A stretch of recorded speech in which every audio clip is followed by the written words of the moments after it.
না আঁখি। শুক্রিয়া আল্লাহ, আপনি সর্বশক্তিমান, পরম দয়ালু। আমার চাওয়া এত জলদি পূরণ করে দেবেন কখনো ভাবিনি। শুক্রিয়া মাবুদ। জবাবটা তাকে জানতেই হবে। ভাবনার দখল পেরিয়ে ঘুমের দেশে তলালো অবশেষে আঁখি। ভোর হওয়ার পূর্বেই ঘুম ভাঙল তার। ফজরের আজান ভেসে আসলো কানে। উঠে নামাজটা আদায় করে নিল। মোনাজাতে চাইলেও আজ বেশ জিনিস। আসসালামু আলাইকুম ডক্টর আখি। আরে ইন্সপেক্টর জিসন, আপনি? ওয়ালাইকুম আসসালাম। তা কেমন আছেন? এই তো আলহামদুলিল্লাহ। তা হঠাৎ এখানে? ওই আসলে কিছু প্রয়োজনে এসেছিলাম, নয়তো ডিউটি টাইমে এভাবে কখনো আসতাম না। তা বলুন, কি সাহায্য করতে পারি আমি আপনার? আমি আসলে কলি মার্ডার কেস নিয়ে কথা বলতে এসেছি আপনার সাথে। আমার সাথে কলিগকে নিয়ে কি কথা বলতে এসেছেন? সূত্র অনুযায়ী খবর পাওয়া গেছে মিস কলির সম্পর্ক আপনার সাথে ভালো ছিল না। তাছাড়া উনি নাকি আপনার পার্সোনাল খবর ফাঁস করে দেওয়ার হুমকি দিচ্ছিলেন। আপনাকে কলির মৃত্যুর একদিন আগেই সে নাকি আপনার সাথে দেখা করতে এসেছিল। হ্যাঁ, এসেছিল। আর আমার ওর সাথে সম্পর্ক ভালো চলছিল না, এটাও সত্যি। কিন্তু এসবে আপনি কি প্রমাণ করতে চাইছেন? আমি কিছু প্রমাণ করতে চাইছি না মিস আরকি। আসলে পুলিশ মানুষ, সন্দেহের তালিকায় সবাইকেই রাখতে হয়, হোক না কেন সে নিজের মা বাবা। বুঝতেই পারছেন, কলি কেসে আপনিও সন্দেহের তালিকায় রয়েছেন মিস আখি। তাই কেসটা চলাকালীন আপনি আমাদের না জানিয়ে দেশের বাইরে কোথাও যেতে পারবেন না। জিনিস। অপরদিকে আদৃত মোনাজাতে হাত পেতেছে। হাসপাতালে আচ্ছা তবে আসি ডক্টর আখি, আমার আরও কাজ আছে। হাসপাতাল ছেড়ে দেওয়ার সিদ্ধান্ত শেষ। হাসপাতাল ছেড়ে দেওয়ার সিদ্ধান্ত নেওয়া শেষ আঁখি। কথাও বলে নিয়েছে কর্তৃপক্ষের সাথে এ নিয়ে। তুমি এখানে কি করতে এসছো আদৃশ? তোমার কাছে এসেছি ফুলফুটি। Are you mad? আমার তো মনে হয় তুমি মেন্টালি সিক। কি করে ডাকতে পারো আবার আমায় ফুলপরি বলে? লজ্জা করে না তোমার? লজ্জা করবে কেন? আমি আমার বউকে ডাকছি। ছি আদৃশ, দ্বিতীয় বউয়ের সাথে রাতের পর রাত কাটাও আর আর প্রথম বউয়ের উপরে অধিকার খাটাও, ছি। কারণ তোমরা দুজনই আমার স্ত্রী। আমার দুজনের ওপরই অধিকার আছে। ও, এবার বুঝেছি। তোমার এক বিছানায় এক নারীতে হচ্ছে না, দুজন চাই একসাথে, তাই না?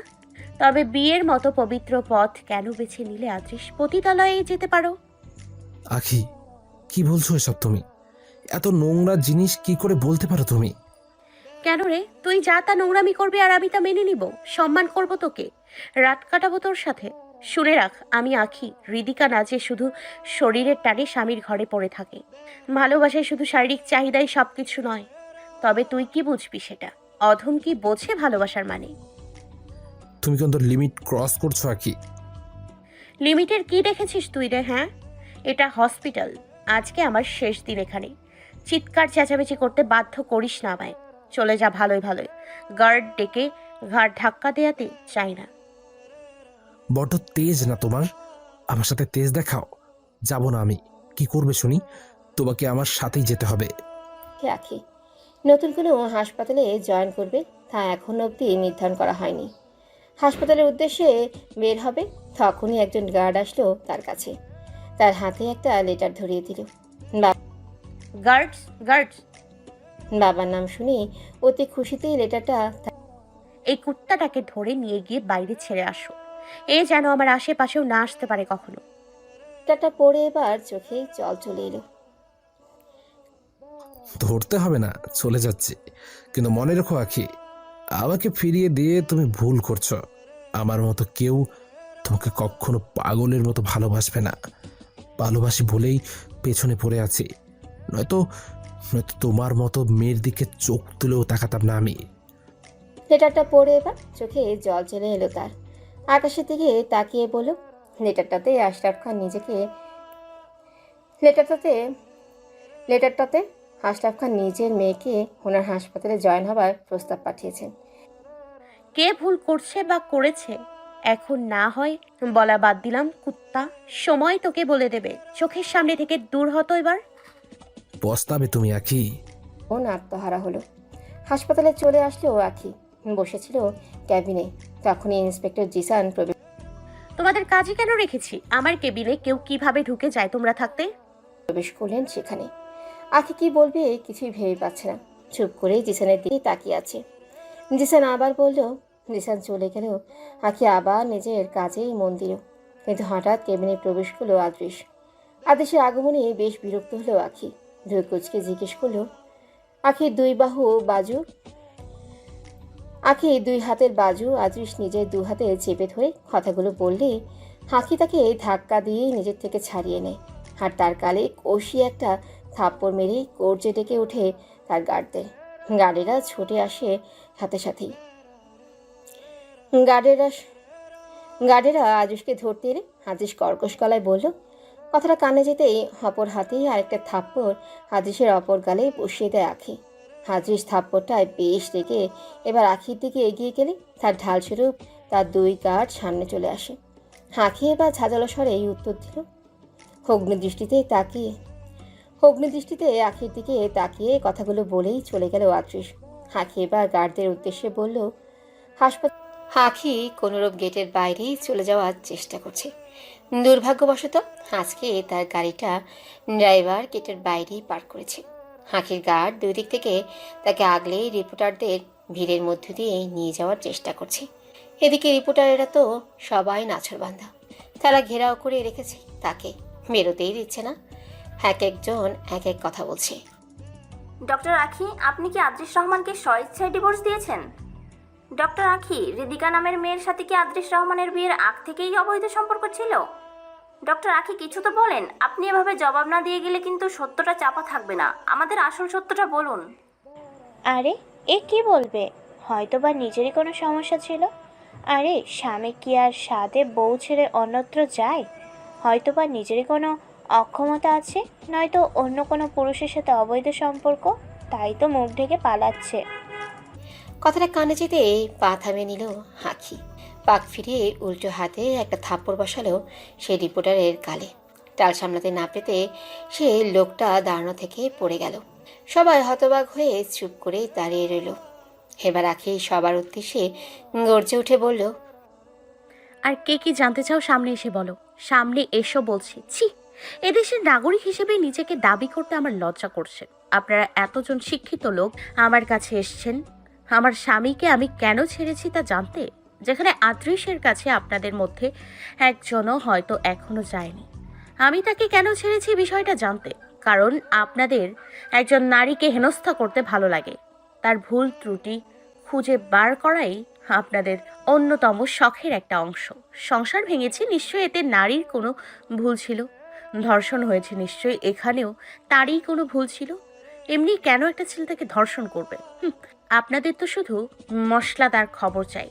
পীড়িত মেয়েদের পক্ষে কত কথা লিখে পত্রিকা ছাপাবেন, টিভিতে দেখাবেন, অতঃপর ৬-৭ দিন পর তার আর কোনো খোঁজ নেবেন না। সেই অপরাধীকে আদৌ কি ধরা হয়েছে বা তার শাস্তি হয়েছে তার কোনো খবর আর নেওয়া হয়ে ওঠে না আপনাদের।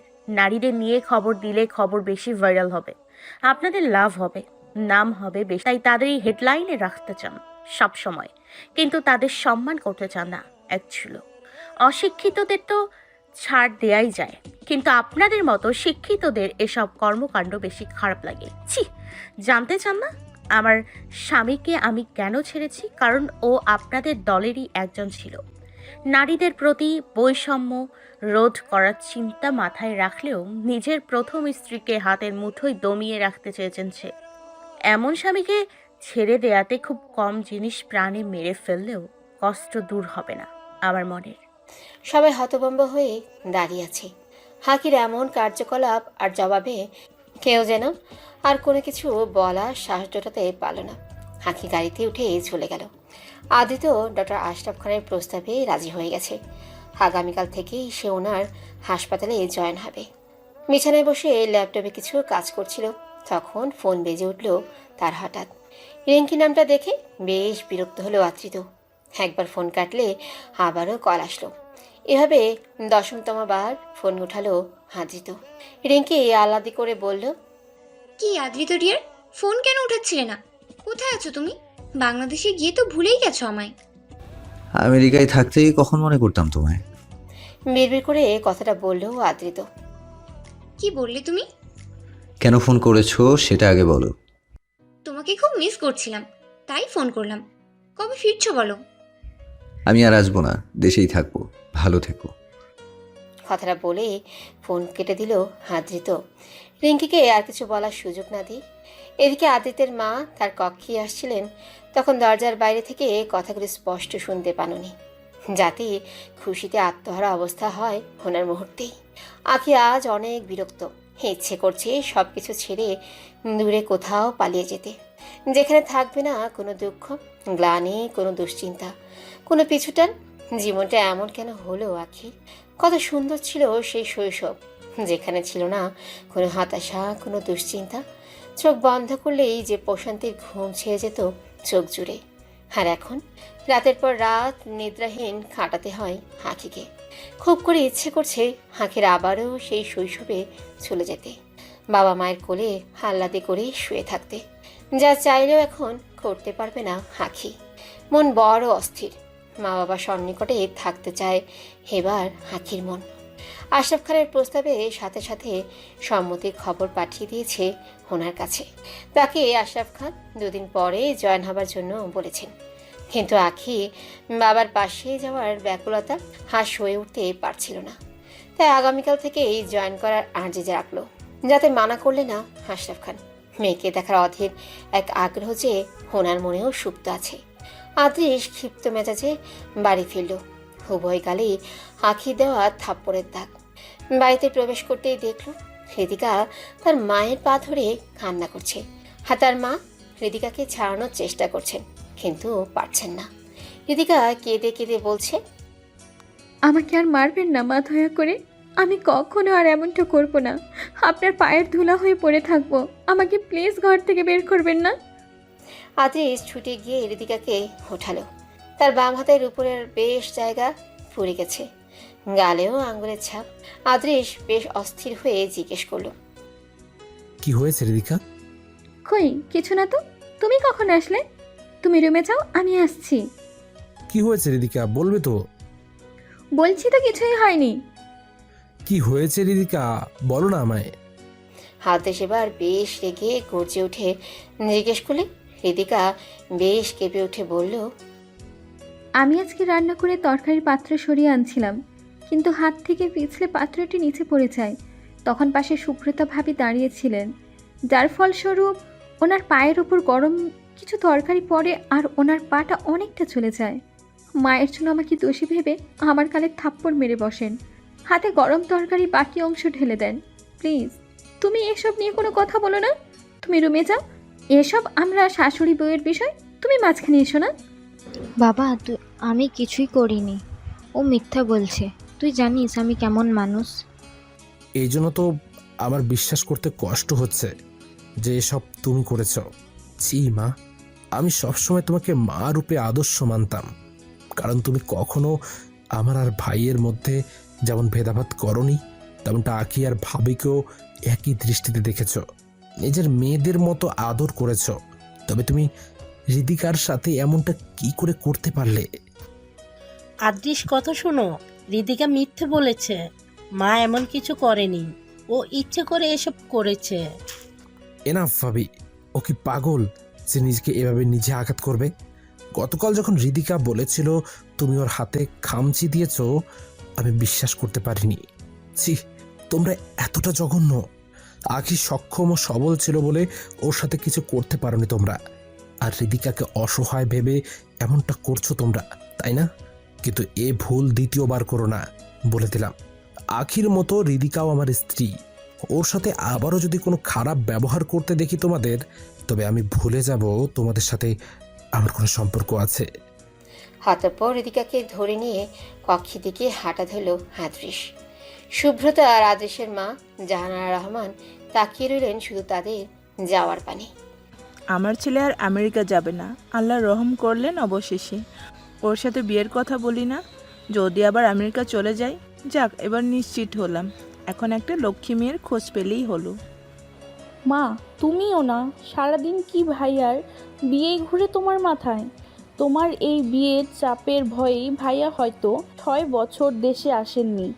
এখন আবার এসব শুরু করলে আবার চলে যাওয়ার জন্য না উঠে পড়ে লাগেন। তবে কি করব বল, ওর বিয়ের বয়স তো পেরিয়ে যাচ্ছে। মা তুমি চিন্তা করো না তো, ভাইয়া অ্যাডাল্ট, জোর করে তুমি ওনাকে বিয়ে করাতে পারবে না। নিজের জীবন ভাইয়াকে সামলে নিতে দাও, দেখবে ভাইয়া ঠিকই একদিন এগিয়ে যাবে। আর কত রে মা, আখি চলে যাওয়ার পর থেকে আমার ছেলেটাকেই হারিয়ে ফেললাম আমি।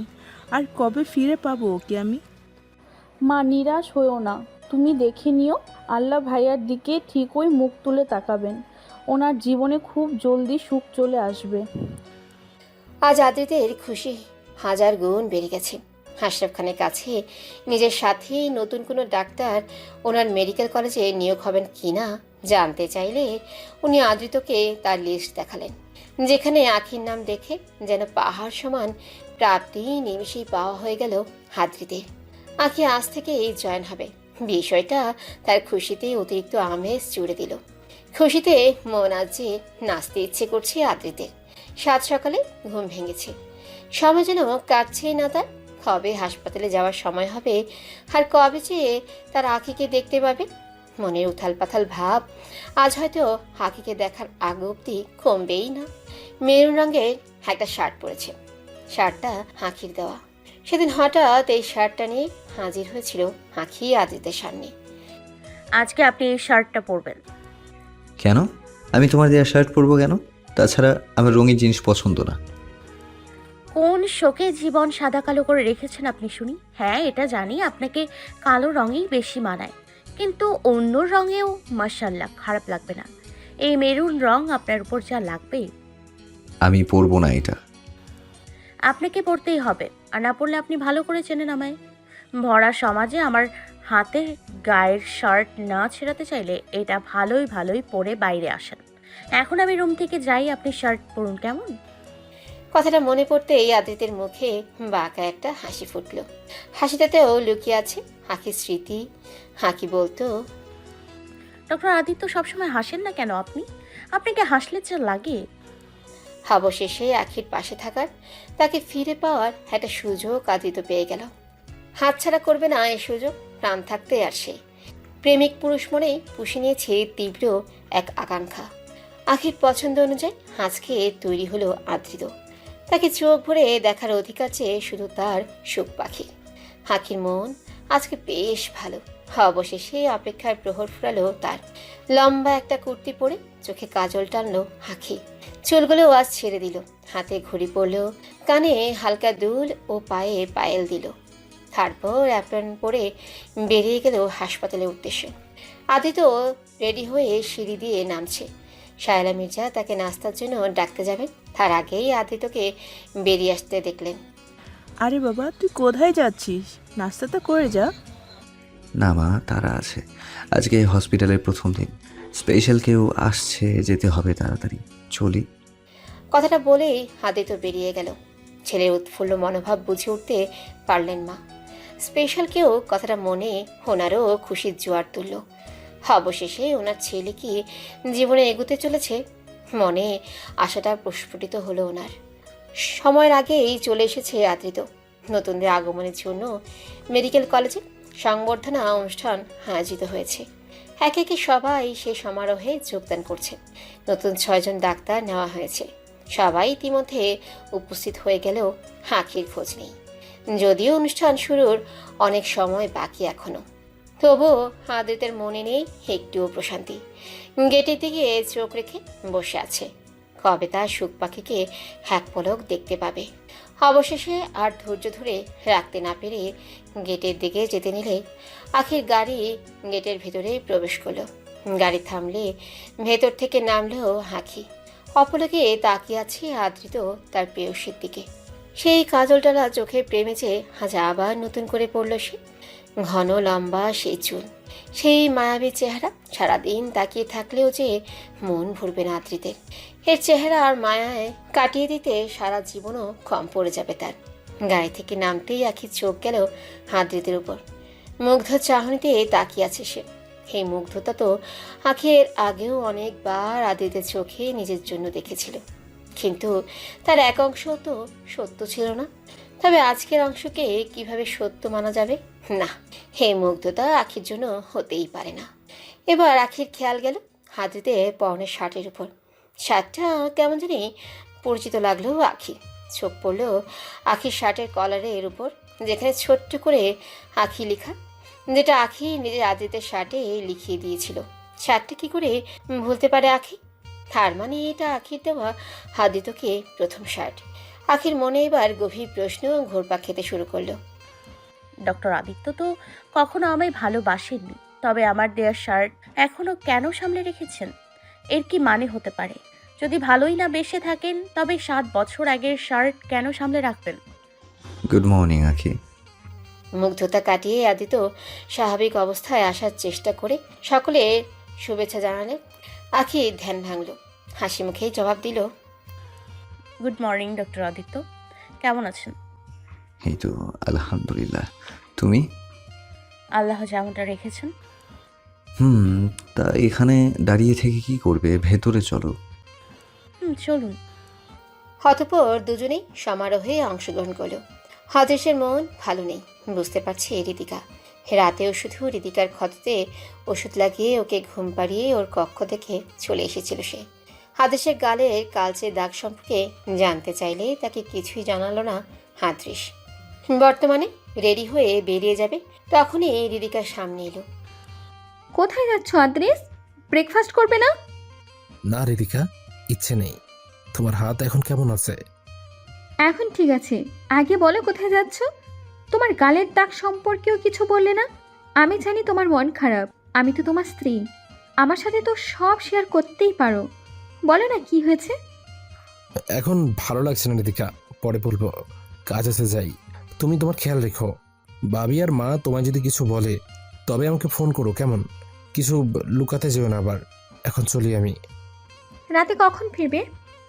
রিয়াদের সাথে যাব একটু, তাই ফিরতে একটু দেরি হবে। রিয়াদ? রোজ কি ওর সাথে সময় কাটানো জরুরি?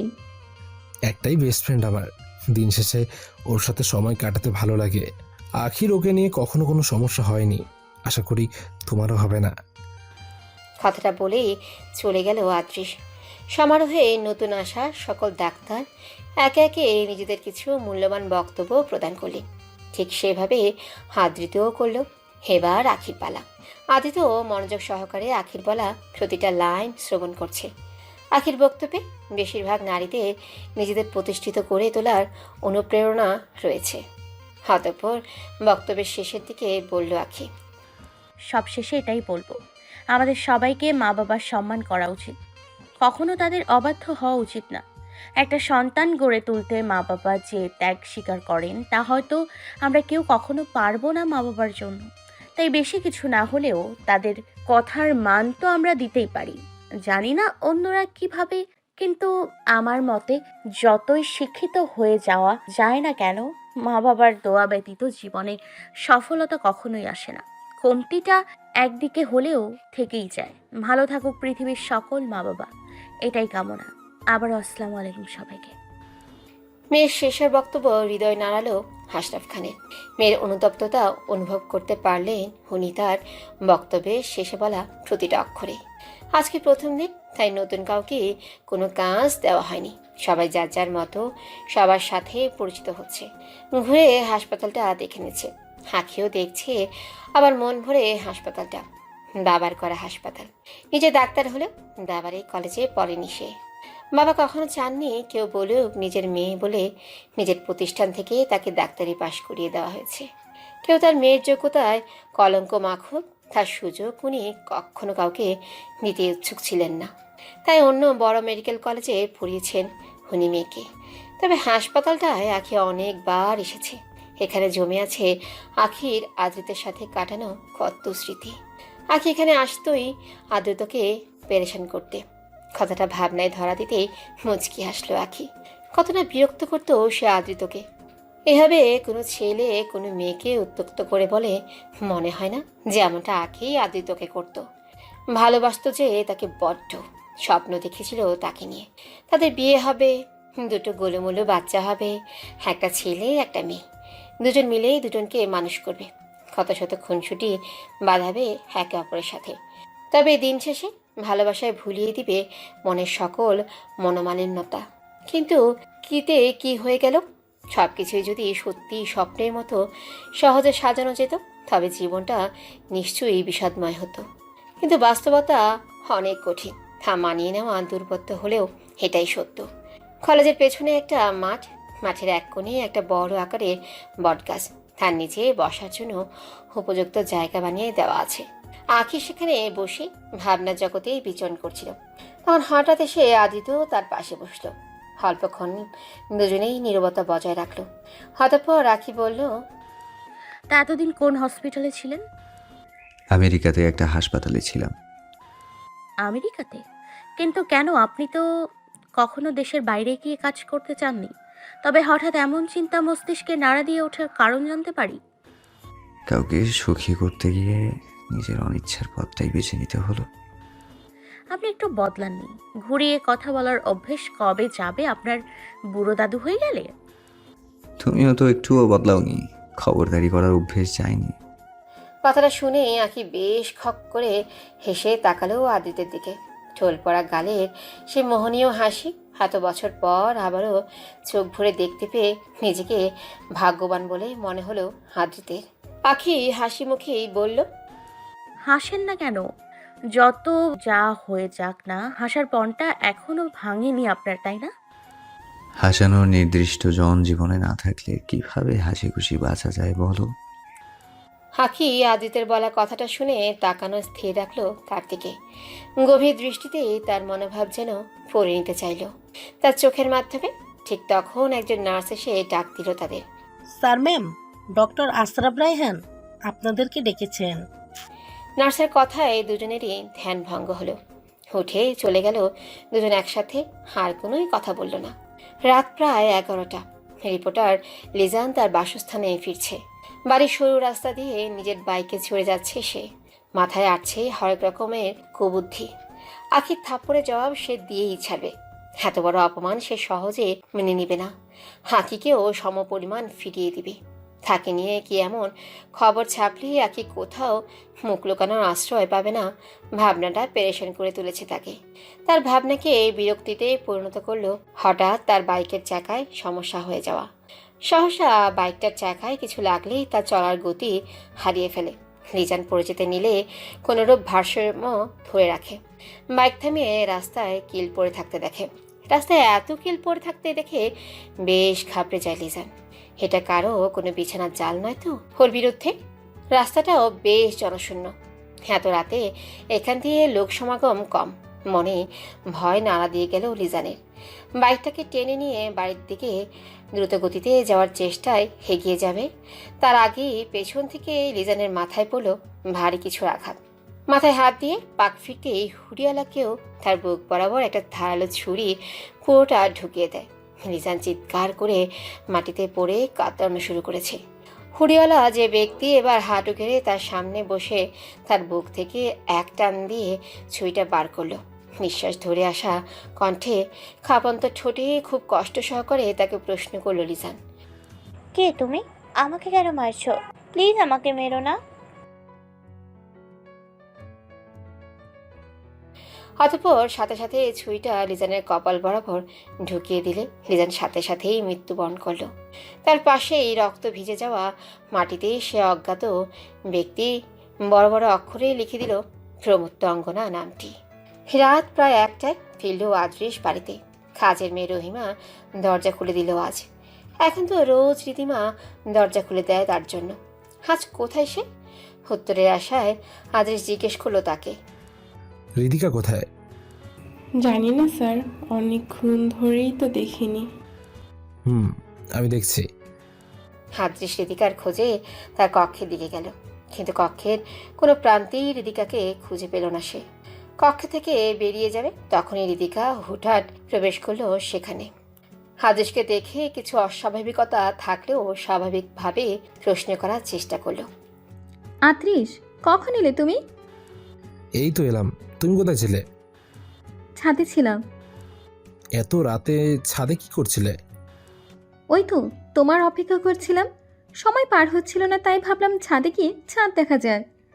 হুম। রাত একটা, হাতিতে ঘুম আসছে না, বারবার আখির স্মৃতি মনে ভাসছে। সারাদিন আখির সংস্পর্শে কাটিয়ে এসো যে মনটা ভরে ওঠেনি তার। আখির সাথে কথা বলতে বড্ড ইচ্ছে করছে। আখির কথা ভাবতে ভাবতে গিয়ে হোয়াটসঅ্যাপে ঢুকলো। সুখ পাখি নামে নিচে অনলাইন লেখা দেখে মুখে এক চিলতে হাসি ফুটল তার। আজ 6 বছর পর সেই নাম্বারে আবারও মেসেজ পাঠানোর জন্য প্রস্তুত হলো আদৃত। আসসালামু আলাইকুম লিখে সেন্ড করবে, এর আগেই অপর পাশ থেকে মেসেজ আসলো। আসসালামু আলাইকুম ডক্টর সাহেব। আখির তরফ থেকে মেসেজ পেয়ে আশ্চর্য হলো আদৃত। তাড়াতাড়ি জবাব দিল। ওয়ালাইকুম আসসালাম। কি করছো হিটলার? আপনার কথা মনে করছে আদৃত কথাটার জবাবে অবাকত্বের ইমোজি দিলে আখি তার বদলে হাসির ইমোজি দিল। আদিত্য ভালোই জানে আখি এসব মজা করছে। আদিত্য আবার জিজ্ঞেস করলো, তা ঘুম রেখে এত রাতে অনলাইনে কি করা হচ্ছে জানতে পারি? ঘুম না আসলে যা হয় আর কি, টাইম পাস। তা আপনি কি করছেন? আমার কথা মনে করছেন না তো? রসিকতার ছলে বলল আখি কথাটা। উত্তর দিল আদৃত, হতেও পারে। কখনো সম্ভব না। কেন?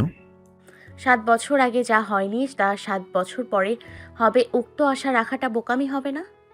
এমনটাও তো হতে পারে আশাটা না করা বোকামি হবে। ভালোবাসার মানুষ চিন্তিত আখি সারা জীবন বোকামি করে আসছে, আগামীতে আর করবে না। নির্দ্বিধায় থাকতে পারেন। ভালো থাকেন। শুভরাত্রি। হতপর আর দেরি না করে আখি অফলাইনে চলে গেল। পুরনো সে ক্ষতগুলো মুহূর্তেই জাগ্রত হয়ে গেল তার। ফোন রেখে দীর্ঘ নিঃশ্বাস ত্যাগ করে ঘুমানোর চেষ্টাতে মন দিল। আদিত্য ক্ষিপ্ত হলো নিজের উপর। ধুর, কই আখি নিজে থেকে কথা বলছিল আর আমি ওকে মানসিক একটু প্রশান্তি দেওয়ার বদলে উল্টো ওর মনটাই খারাপ করে দিলাম। আখি ঠিকই বলতো, আমি নিরামিষ, মেয়ে পটানোর নামে আসলে ঢ্যাঁড়স। তখন ওর এসব কথায় বিরক্ত হলেও এখন দেখছি এটাই সত্যি। যে বয়সে লোক 2টা সন্তানের বাবা হয়ে যায় সে বয়সে আমি এখনো একজনের মনেই রাজত্ব করে উঠতে পারিনি। বিয়ে তো দূরেই থাক। ধুর, কি যে করি। বিরক্ত হয়ে ফোন রেখে দিল আদৃত। কি হয়েছে আদ্রিস? কিছু তো বলবে। তোমার গালের দাগগুলো কিসের ছিল? তোমার মন খারাপ কেন? আখির জন্য। আখিকে আনতে গিয়েছিলাম, তখন ও আমার সাথে কুকুরের মতো আচরণ করে। আমি ওকে সত্যি ভালোবাসি রিদিকা, কিন্তু কিন্তু ও আমার ভালোবাসার মর্ম দিল না। কি? ও তোমাকে মেরেছে? কি করে করতে পারে ও তা? সব আমার জন্য হয়েছে। আমি তোমাদের জীবনে না আসলে এমনটা হতোই না। আমি চলে যাব তোমাদের জীবন থেকে। দেখবে আখি ঠিকই ফিরে আসবে তোমার কাছে। আমার আর কি, কপাল পোড়া, যেভাবেই পারি বাকি জীবন কাটিয়ে নিব। আমি কাল সকালে নিচে যাব আখিকে আনতে। ঋতিকা কেঁদে কেঁদে কথাগুলো বললে আদৃশ তাকে বুকে টেনে নিল। তার মাথায় হাত বুলিয়ে দিয়ে বলল, না রিদিকা, অনেক হয়েছে। আর না, তুমি কেন নিজের সুখ ত্যাগ করবে ওর জন্য, যেখানে ও তোমার কথা ভাবতেও চায় না। ও আমাকে ছাড়া ভালো থাকতে চাইছে, তো ওকে থাকতে দাও। আমিও ওকে বেশি মর্ম দিতে গেছি। ও ডিভোর্স দেবে তাই না? ঠিক আছে, আমিও সাইন করবো সে কাগজে। যখন উপলব্ধি করবে সত্যি আমাকে হারিয়ে যাচ্ছে, তখন কেঁদে কেঁদে ফিরে আসবে আমার কাছে। আর যদি ফিরে না আসে? ও আসবে, আমি জানি। ওর মনে আমার জন্য সীমাহীন ভালোবাসা বিদ্যমান। যে আমার জন্য সব ছাড়তে পারে সে আমাকে কখনো ছাড়তে পারে না, কোনো কিছুর বিনিময়েও না। আচ্ছা ঠিক আছে, এখন তুমি শুয়ে পড়ো। আমি দোয়া করব আখি যাতে ফিরে আসে। আমি এখন চলি। চলি বলে ঋতিকা যেতে নিলে আদৃশ তার হাত ধরে নিল। কোথায় যাচ্ছ? আমার রুমে। তোমাকে যেতে হবে না। আখি নিজেই নিজের অধিকার হারিয়েছে। ফিরে আসলে ওর কক্ষ নিয়ে দেখা যাবে। বর্তমানে তুমি এখানে আমার সাথে থাকবে। কথাটা শুনে ঋতিকার চেহারাতে খুশির উজ্জ্বলতা ফুটে উঠল। জাপটে ধরল আদৃশকে, তার বুকে মাথা গুঁজল। চারিদিকে আখির নাম শোনা যাচ্ছে। প্রথমত রিপোর্টার লিজানকে পাবলিক প্লেসে থাপ্পড় মারার ভিডিও কেউ ভাইরাল করে দিয়েছে সামাজিক গণমাধ্যমে। হিটলার আখি নামে পরিচিতি পেয়েছে আখি, যাতে তরুণ তরুণীরা তার প্রশংসায় পঞ্চমুখ হচ্ছে। অপরদিকে সেই লিজানের অপ্রত্যাশিত মৃত্যু আখির উপর পুলিশকে আঙ্গুল তুলতে বাধ্য করেছে। টেলিভিশন খুললে খবরে আর ফোন হাতে নিলে সামাজিক গণমাধ্যম সব জায়গাতেই আখির বিচরণ। এসব বহুল চাপে আখির নিঃশ্বাস নিতেও যেন দুরূহ লাগছে। সত্যি আজ দূরে কোথাও চলে যেতে ইচ্ছে করছে আখির। ঘর থেকেও বেরোনোর কোনো মানসিকতা নেই বর্তমানে আখির। তবুও মন মানিয়ে হাসপাতালের উদ্দেশ্যে বেরোলো। আজকে বেশ সকালে বেরিয়েছে। আদৃশের ফ্রেন্ড রিয়াদ ওকে কিছু আর্জেন্ট প্রয়োজন বলে কফি শপে ডাকলো। আখি যদিও বলেছিল তার বাড়িতে চলে আসতে, তবে রিয়াদ তাকে কফি শপে আসার জন্য অনুরোধ করলো। আখি বলল হাসপাতালে যাওয়ার আগে 5-10 মিনিটের সময় ও রিয়াদকে দিতে পারবে। তাতেই রিয়াদ রাজি হয়ে গেল। আখি আসার আগেই রিয়াদ এসে সেখানে তার জন্য অপেক্ষা করছিল। আখি এসে তার দুজন গার্ড সহিত রিয়াদের বিপরীতের দিকে গিয়ে বসল। রিয়াদ এবার বেশ অস্বাভাবিকতা নিয়ে বলল, আসলে আমি তোমার সাথে প্রাইভেট কিছু কথা বলতে চেয়েছিলাম। আখি রিয়াদের মনোভাব বুঝতে পেরে তার গার্ডদের একটু দূর হয়ে দাঁড়াবার ইশারা করলো। কথা মতো গার্ডগুলো একটু দূর হয়ে দাঁড়ালো। এবার আখি বলল, আশা করি যা বলার তাড়াতাড়ি বলবে রিয়াদ। আমি কিন্তু তোমাকে সময় বেশি দিতে পারবো না, তোমার ভালোই জানা আছে। তোমাকে তো পাওয়াই যায় না, এখন যখন হাতে লাগালে পেয়েছি, তবে যা বলে পরিষ্কার করে বলে দেব। বলো কি বলবে। ওই বলছিলাম যে তোমার সাথে আদ্রিস এমনটা করবে কখনো ভাবিনি আমি। ওকে আমি বেস্ট ফ্রেন্ড মনে করতাম, ভালো মানুষ মনে করতাম, কিন্তু ও কি করলো? তোমার মতো মেয়েকে হাতছাড়া করলো সামান্য রিদিকার জন্য। কত বড় বোকা হচ্ছি। ওর জায়গায় আমি হলে কখনো এমনটাই করতাম না। তুমি অ্যাডাল্ট, আত্মনির্ভরশীল, সাহসী, তার উপর সুন্দরী, এমনটা করার কথা হয়তো কখনো কোনো পুরুষ ভাবতো না যেমনটা আদ্রিস করেছে। ওকে বন্ধু বলতেও লজ্জাচ্ছে আমার। তুমি কি বলতে চাও রিয়াদ, পরিষ্কার করে বলো। দেখো আখি, অনেকদিন ধরেই তোমার সাথে আমার চ্যাট হয় তুমি ভালোই বুঝে গেছো যে আমার মনোভাব। এখন আর ঘুরিয়ে কিছু বলতে চাই না তোমায় আমি তোমাকে ভালোবেসে ফেলেছি আখি, সত্যি বলছি। আদৃশের মতো কখনো তোমাকে ঠকবা না। বুঝলাম। তা তোমার আগের স্ত্রী আর দুটো সন্তানকে কি করবে ভাবছো? আরে ওদের নিয়ে তুমি চিন্তা করো না তো। মাসুমাকে তো এমনিতেই ছাড়ছি আমি, ওর সাথে ভালো যাচ্ছে না। আর সেখানে প্রশ্ন আমার বাচ্চাদের, ওরা মাসুমাদের কাছেই থাকবে, ওদের ভরণ পোষণ আমি দেব। আমিও তো একজন উকিল, টাকার কমতি হবে না। তুমি জানোই ডিভোর্সের ব্যাপারটা, দেখে নিব।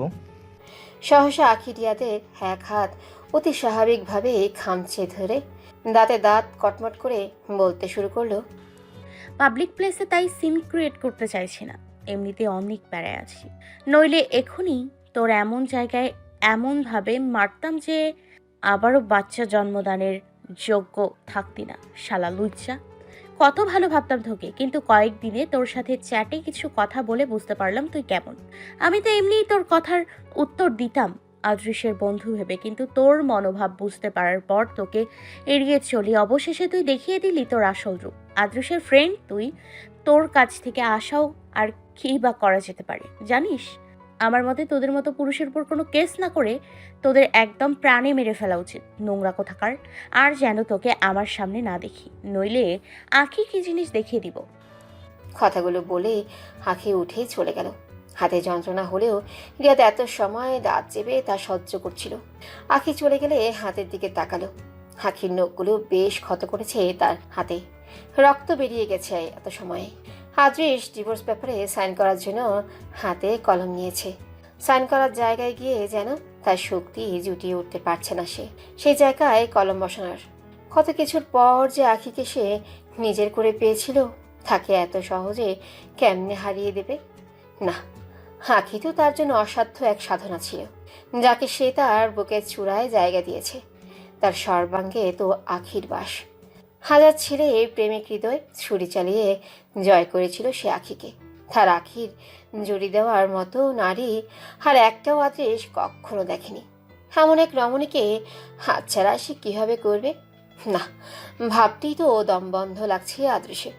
কী করবে সে? আদি তো ফোন করলো আখিকে। আখি গাড়িতে বসে আছে বেশ বিরক্তি নিয়ে। আদিতের ফোন আসলে সে বিরক্তি কিছুটা হলেও দূর হলো। আদিত এই যে প্রথম এবং শেষ ব্যক্তি যার কোনো কাজে কখনো আখি বিরক্তি আসেনি। ফোন ধরলো আখি। হ্যাঁ ডাক্তার সাহেব বলুন। আসছো হাসপাতালে? এখন তো সার্জনের সাথে প্রফেসর। ক্লাসেও জয়েন করতে হবে, না আসলে পারি। তা আপনি আসছেন? ভুলে যাবেন না প্রফেসর, শুধু তুমি একা নও। তবে চলে আসুন প্রফেসর সাহেব। আসছি প্রফেসর সাহেবা, তা রাখি, হাসপাতালে দেখা হচ্ছে। হুম। ফোন কেটে দিয়ে বেশ খুশি মনে কক্ষের বাইরে বেরিয়ে আসলো আদ্রিত। আস্তে আস্তে তার আর আখির সম্পর্কে তিক্ততা দূর হচ্ছে। তার আর কে চাই? আখিকে ফিরে পাওয়ার কোনো পথ বাদ রাখবে না আদ্রিত এবার। ড্রয়িং রুমের সোফায় মিনি ড্রেস পরে বসে আছে রিঙ্কি। হিসিকা তাকে নানান রকম জেরা করছে। তুমি কি অস্ট্রেলিয়া থেকে এখানে এসেছো শুধু ভাইয়ার সাথে দেখা করবে বলে? হ্যাঁ, ও এতদিন থেকে এসেছে, যাওয়ার নাম নিচ্ছে না। তাই ভাবলাম এসে ওর খোঁজ নিই। এমনি তো ফোনও ধরে না। তাছাড়া বাংলাদেশে কখনো আসা হয়নি। এক সুযোগে বাংলাদেশে দেখাও হয়ে যাবে, সেই ভাবনায় চলে আসলাম। আমার ছেলে আর যাবে না, আমি ওকে বিয়ে করাবো। তুমি যখন এসেছো 2 দিন ঘুরে চলে যেতে পারো। মা কি বলছো এসব? বাবা তুমি মাকে একটু বোঝাও, আমি ভাইয়াকে ডেকে আনি। শায়লা আর আরিয়ান মির্জা এক পাশে দাঁড়িয়ে আছেন। রিঙ্কিকে প্রথম দেখায় পছন্দ হয়নি শায়লা মির্জার। আরিয়ান মির্জা ওনার স্ত্রীকে বোঝানোর চেষ্টা করছেন। শাইলা, তুমি তো মেহমানদের সাথে কখনো এমনটা করো না, তবে ওর সাথে এমনটা করছো কেন? আরে দেখছো না, শেওলা গাছের পেটনি আসছে আমার ছেলের ঘাড়ে চড়বে বলে। কাপড় দেখো ওর। কি শাইলা, শিক্ষিত হয়ে এমনটা করছো? এটা আজকালকার ফ্যাশন। তাছাড়া ও আমেরিকায় বড় হয়েছে। গোল্লা মারোর তোমার ফ্যাশন। শিক্ষিত হলেই যে হাঁটুর উপর কাপড় পরতে হবে এটা কোনো বইয়ে লেখা আছে? আমার মেয়েও তো শিক্ষিত, কই কখনো এমন কিছু পড়তে দেখিনি তো। আখিও তো ধনী বাপের একমাত্র মেয়ে ছিল, কখনো তাকে তো এমন কাপড় পরতে দেখিনি। ফ্যাশন করবে ঠিক আছে, সীমানার ভিতরে করলেই তো হয়। শরীর দেখিয়ে আবার কেমন ফ্যাশন? ইস, তোমাকে বোঝানোর ক্ষমতা আমার দাদারও নেই হয়তো। মা ছেলের মনের দড়ি ঘুরে ফিরে আখিতেই সীমাবদ্ধ। আর ওখানে থাকবেও সীমাবদ্ধ, কারণ আখির জায়গা নেওয়া ক্ষমতা যার নেই, লাগে একটা মেয়ের আখি। তাদের কথার ফাঁকে আদ্রিত চলে আসলো সেখানে। রিঙ্কিকে দেখে অবাকত্বের সাথে বিরক্তি ভাব নিয়ে বলল, তুমি এখানে কি করছো? তোমার খোঁজে এসেছি, তুমি তো ফোনই ধরো না। দেশে কবে ফিরছো? আমি আমেরিকা যাব না, তোমার এখানে এভাবে আসাটা ঠিক হয়নি। এসেছো ভালো কথা, এখানে থাকো কয়েকদিন, বেরিয়ে যাবে। ইশিকা, ওর জন্য যে কোনো একটা গেস্ট রুম রেডি করাও। কথাটা বলেই চলে গেল আদ্রিত। শায়লা মির্জা মনে মনে অনেক খুশি হলেন। হাসপাতালে এসে একটা ক্লাস অ্যাটেন্ড করে নিজের ক্যাবিনে বসে আছে আখি। আদিতের বর্তমানে কোনো ক্লাস নেই, অন্য কাজও নেই তেমন, তাই আখির ক্যাবিনে চলে আসলো। May I come in Hitler? আরে ডক্টর সাহেব আপনি আসুন। তাই হিটলার ডাকটা কবে ছাড়বেন? হিটলারকে হিটলার ডাকবো না তো কি ডাকবো? কি হিটলারই করলাম আপনার সাথে আমি? তা তুমি ভালোভাবেই জানো। 6 বছর আগের কথাগুলো এখনো মনে নিয়ে বসে আছেন। এমনও তো হতে পারে হিটলার আঁখি এখন বদলে গেছে। হিটলার আঁখি কখনো বদলাতে পারে না। পরশু সকালেই রিপোর্টার লিজানকে ভরা সমাজে থাপ্পড় মেরে তাকে সঠিক জবাব দিয়ে এসে যদি আজ বলে সে বদলে গেছে, তবে কি করে মানা যায় বলো? আরে কিছু কিছু লোক এমন আছে যাদের উপস্থিত মুহূর্তে সঠিক জবাব না দিলে তারা সায় পেয়ে মাথায় উঠে যায়, যা আমি কখনো মেনে নিই না। এটাই তো হিটলার আঁখি। আমার মতে প্রতিটা মেয়েকে তোমার মতোই হওয়া উচিত। বাহ ডক্টর, নিরামিষও কারোর প্রশংসা করতে পারেন, আমি জানতাম না। এত বড় পরিবর্তনের কারণ জানতে পারি এবার? এটা কোনো পরিবর্তন না। মানুষ কখনো কখনো নিজের পছন্দের মানুষের খুশির জন্য তার রঙে রেঙে যায়। আবার ক্ষেত্রেও এমন কিছু মনে করতে পারো। তা সেই মানুষটা কে জানতে পারি? আছে একজন যাকে খুব করে চাই আল্লাহর কাছে রোজ মোনাজাতে। আখির চোখে গভীর চাহনি স্থির রেখে মনের গহীনে লুকানো সত্য যেন তাকে বোঝানোর চেষ্টা করে গেল আদ্রিত। আখিও অপলক চাহনিতে তাকিয়ে আদিতের মুখে না বলা সত্য তার চোখের মধ্য দিয়ে বোধগম্যে নেওয়ার সম্ভবপর চেষ্টা করতে লাগলো, যেখানে নিজের জন্য অসীম ভালোবাসার গভীরতাই খুঁজে পাচ্ছে আখি, যার হয়তো কোনো শেষ নেই, তবে তাতে বিশ্বাস করে ওঠার সক্ষমতা নেই তার। বড্ড অস্বাভাবিক অনুভূতি হলো আখিরেতে, তাই আদিতের উপর থেকে চোখ সরিয়ে নিল। ক্যাবিনে তখন প্রবেশ করলো ইন্সপেক্টর জিসান। তার ফোর্স রহিত হাকি বেশ অবাক হয়ে জিজ্ঞেস করলো তাকে। আর ইন্সপেক্টর জিসন আপনি? হ্যাঁ, আমি ডক্টর আখি। আপনার সাথে কিছু দরকারি কথা ছিল। বসতে পারি? হ্যাঁ, অবশ্যই। জিসান বিচক্ষণ এক দৃষ্টি আদিত্য আর আখি উভয়ের উপরই বুলিয়ে আদিত্যের পাশের চেয়ারে বসলো। এবার বলা শুরু করলো। হ্যাঁ, তুমি আখি। আমার আবার সময় কম, তাই সোজা পয়েন্টে আসি। আপনি গত পরশু রিপোর্টার লিজেনকে পাবলিক প্লেসে থাপ্পড় মেরেছেন। ওনার সাথে আপনার সমস্যা হয়েছিল আর কাল রাতেই তাকে নির্মমভাবে হত্যা করা হয়। কোলি আর লিজেন মার্ডার কেসে আপনি বর্তমানে মেন সাসপেক্ট। তাই বলুন, কাল রাত 11টার সময় আপনি কোথায় ছিলেন? আমার বাড়িতে, কিন্তু কেন? তার কি কোনো প্রমাণ আছে আপনার কাছে? অবশ্যই, আপনি আমার বাড়ির সিসিটিভি ফুটেজ চেক করতে পারেন। রাত 11টায় আমি আমার খাবার টেবিলে বসে ডিনার করছিলাম। আপনার বিশ্বাস না হলে সেখানকার ফুটেজ আপনি চেক করে নিতে পারেন। আমার বাড়ি কি, আমি আমার কাজের লোক আর গার্ডদের বলে দিচ্ছি, আপনি নির্দ্বিধায় যান। কথাগুলো বলেই আখি তার একজন গার্ডকে ফোন করলো। আমির, একজন ইন্সপেক্টর আসবেন, নাম জিসান হাসান। ওনাকে আমার বাড়ির সকল স্থানের সিসিটিভি ফুটেজ দেখিয়ে দেবেন। উনি যে দিনের আর যে ক্ষণের দেখতে চাইবেন সব। Okay ma'am. ফোন কেটে এবার বলল আখি। এবার আপনি যেতে পারেন। ধন্যবাদ। আপনি না বললেও আমি তা করতে যেতাম। আর তা করতে আপনি আমাকে আটকাতেও পারতেন না। কিন্তু ভাবলাম এর আগে আপনাকে বলে নেওয়া যাক। আমি আবার অপরাধীদের সবসময় একটা সুযোগ দিতে পছন্দ করি। আপনি এত আত্মবিশ্বাসের সাথে কিভাবে বলতে পারেন যে আখি অপরাধী? ভুলে যাবেন না, প্রমাণ ব্যতীত আপনার কাউকে মন করা অপরাধী বলার কোনো ক্ষমতা নেই। ক্ষমতা নিয়ে আমার সাথে কথা বলতে আসবেন না ডাক্তার আদিত্য। আপনি আপনার কাজ করুন। আমাকে আমার কাজ শেখাতে না আসলে খুশি হব। আদিত্য আর কিছু তাকে বলবে এর আগেই আখি বলল। ইটস ফাইন ডক্টর আদিত্য, ওনাকে ওনার কাজ করতে দিন। আমি জানি আমি কে আর আমি কি করতে পারি। বাকি তো সন্দেহ যে সেই করতে পারে।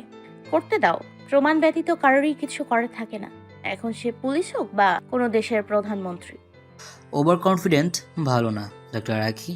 প্রমাণ সহিত কথা বলতে আসবো আপনার সাথে। আমিও অপেক্ষা করব আপনার। আখি নির্ভয়ে ইন্সপেক্টর জিসানের জবাব দেয়। ইন্সপেক্টর জিসান প্রস্থান করেন সাথে সাথে। আখি এবার টেবিলে রাখা গ্লাস থেকে গ্লাস ভর্তি পানি এক টানে খেয়ে নেয়। আখির ভাবসাব দেখে আদিত্যের কেমন জানি লাগলো, যেন আখিকে স্বাভাবিক দেখা যাচ্ছে না।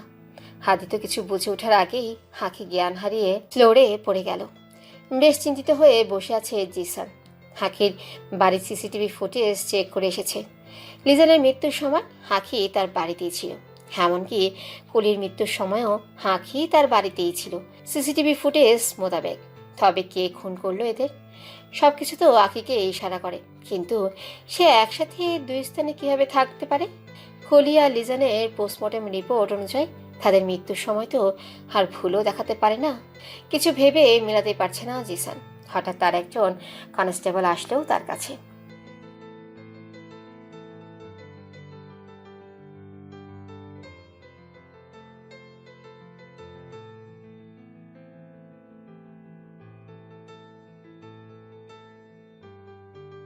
কথাটা শুনে অনেক আশ্চর্য হলো জিসান। কনস্টেবলের হাত থেকে ফাইলটা নিয়ে নিলেও টান দিয়ে। ফাইলটা খুলে কৌতূহল ও মনোযোগ সহকারে পড়তে শুরু করলো। ফাইলের লেখাগুলো পড়ার পর বাকরুদ্ধ হয়ে গেল ইন্সপেক্টর জিসান। 13 বছর আগে একজন পুরুষ খুন হয়েছিল, যার লাশের পাশে প্রমত্ত অঙ্গনা নামটা পাওয়া যায়। তারপর আরও 15টা খুন হয়, সব কয়টা লাশের পাশে একই নাম ছিল। কিন্তু আলাদা বিষয়, এই সকল লাশের পাশে প্রমত্তাঙ্গনা নামটা লেখা থাকার সাথে কয়েকটা বাক্য লেখা ছিল, সেগুলো এই ফাইলে এত বিস্তারিতভাবে দেওয়া না থাকলেও জিসান লক্ষ্য করলো আলাদা একটা বিষয়। 6 বছর আগে যখন একজন পুরুষের খুন হয়েছিল, তখন তার লাশের পাশে প্রমত্তাঙ্গনা লেখাটার সাথে লেখা ছিল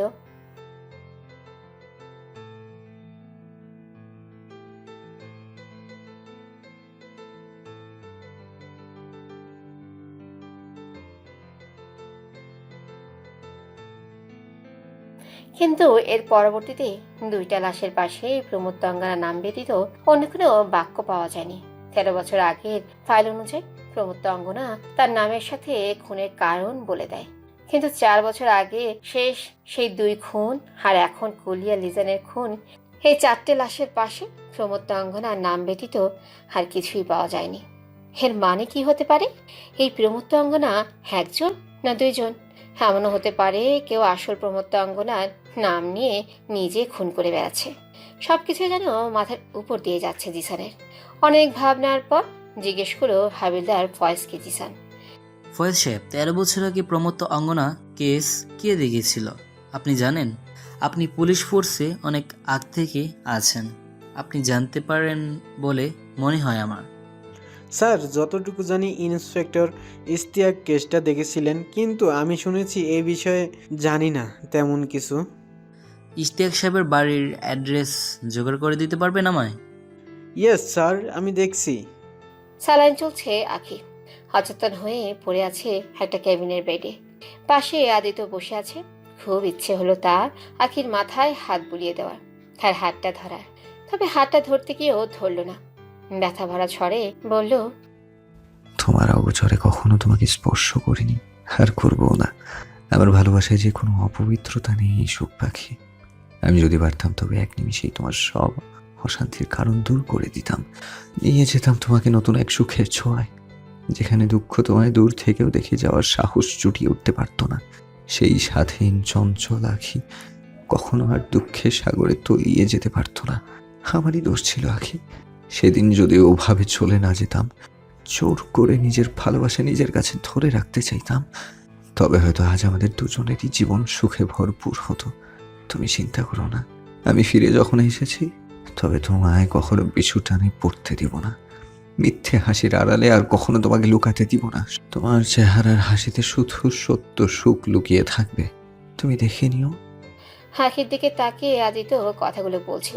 হঠাৎ আখির জ্ঞান ফিরে চোখ খুলে তাকিয়ে দেখে সামনে আদিত্য বসে আছে। আখি ঝটপট উঠে বসলে আদিত্য তাতে বাধা প্রদান করে। কি করছো? শুয়ে থাকো, তোমার শরীর অনেক দুর্বল, you need rest. I fine doctor Aditya. তা আমাকে এখানে কেন এনেছেন? আর স্লাইনি কি দিল? সামনে বসে থাকা এক জলজ্যান্ত মানুষকে দেখতে পাও না? তার মানে আপনি আমায় কোলে করে এনেছেন? তো আমি তোমায় আর কিভাবে আনতে পারতাম? তাই বলে আপনি আমাকে না বলে আমার অগোচরে আমায় কোলে নেবেন? প্রয়োজনে নিয়েছি আখি। এমন ভাব করছো যেন আর কখনো নেইনি।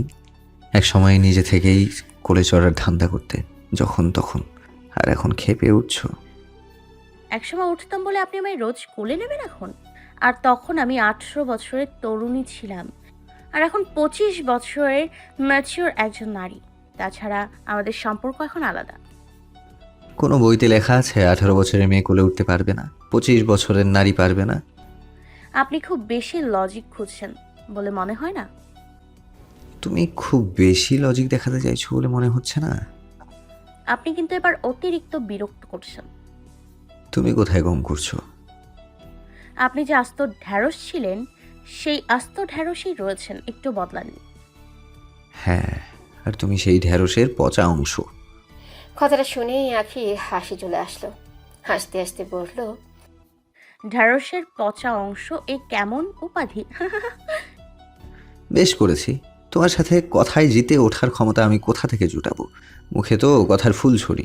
এবার চুপ করে শুয়ে থাকো, স্যালাইনটা শেষ না হওয়া অবধি জায়গা থেকে নড়বে না। আপনি বললেন আর আমি করলাম, তাই না? মোটেও এমনটা ভাববেন না, আমি একদম ঠিক আছি, কাজ আছে আমার। আখি উঠে যেতে নিচ্ছে। আদিত্য আখিকে টান দিয়ে বসা থেকে বালিশে শুইয়ে দিল, যাতে আদিত্য বেশ ঝুঁকে আখির উপর চলে গেল। দুজনের চোখে চোখ পড়ল। দুজনের ঘন নিঃশ্বাস উপচে পড়ছে একে অপরের উপর। হৃদস্পন্দন দ্রুতগতির হয়ে গেল মুহূর্তেই দুজনের। পুরাতন সেই সুপ্ত অনুভূতিগুলো নাড়া দিয়ে গেল দুজনেরই মনে। তবে অল্প সময় আখি স্বাভাবিক অবস্থায় চলে আসলে আদিত্যের বুকে হালকা ধাক্কা দিল উঠে যাওয়ার জন্য।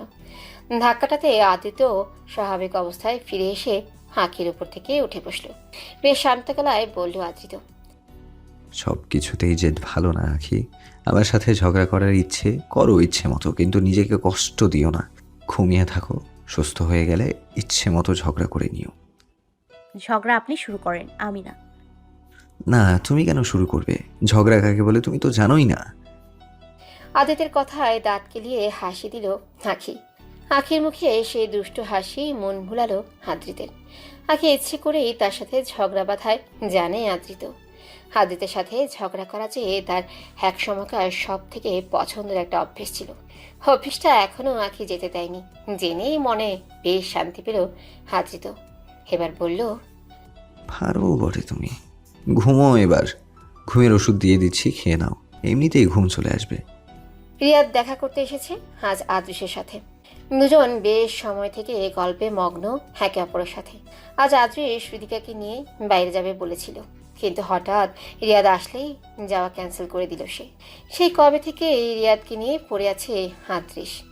রিয়াদকে পেলে যেন দুনিয়া ভুলে যায়, এমনটাই মনে হয় রিদিকার।